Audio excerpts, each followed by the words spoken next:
Scam లో YCP మాజీ MLA Bolla Brahmanaidu అడ్డంగా దొరికిపోయారు. హైదరాబాద్ లో బొల్లా చేసిన భూదందా బట్టబయలైంది. గడ్డిపేట సర్కారు భూమి కబ్జా వెనుక మాస్టర్ మైండ్ బొల్లా అయితే తెరముందునంటుందంతా ఒక కేడీ అడ్వకేట్ అని పోలీసులు తేల్చారు. 5గురు నిందితులు చిక్కారు. కానీ అసలు సూత్రధారి బొల్లా అండ్ గ్యాంగ్ పరారయ్యారు.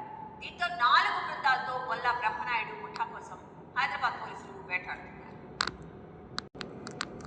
నంద్యాలలో వైఎస్ విగ్రహ ధ్వంసం ఘటనపై మంత్రులు బీసీ జనార్దన్ రెడ్డి, ఎన్ఎండి ఫరూక్ తీవ్రంగా స్పందించారు. ఇప్పుడు చిన్న విరామం. ఖమ్మం ప్రభుత్వాసుపత్రి సిబ్బంది నిర్లక్ష్యం ఓ నవజాత శిశువు పాలిట శాపమైంది. క్యాన్ గా పెట్టిన చేతికి ఇన్ఫెక్షన్ వచ్చి పూర్తిగా తొలగించాల్సి వచ్చింది. శంషాబాద్ విమానాశ్రయంలో భారీగా విదేశీ గంజాయి పట్టుబడింది.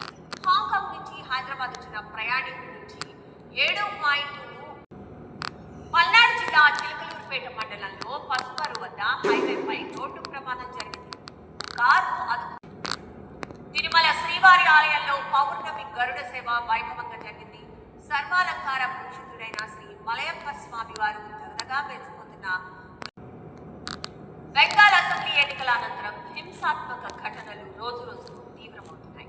మాజీ సీఎం మమతా బెనర్జీ మేనల్లుడు ఎంపీ అభిషేక్ బెనర్జీపై దాడి ఘటన జరిగి ఒక్కరోజు కూడా గడవకముందే మరో టీఎంసీ ఎంపీపై దాడి జరిగింది. హుగ్లీ జిల్లా చెండితాల పోలీస్ స్టేషన్ ఉగ్రవాదుల రహస్య కమ్యూనికేషన్ కు పాకిస్తాన్ పాకులాడుతోంది.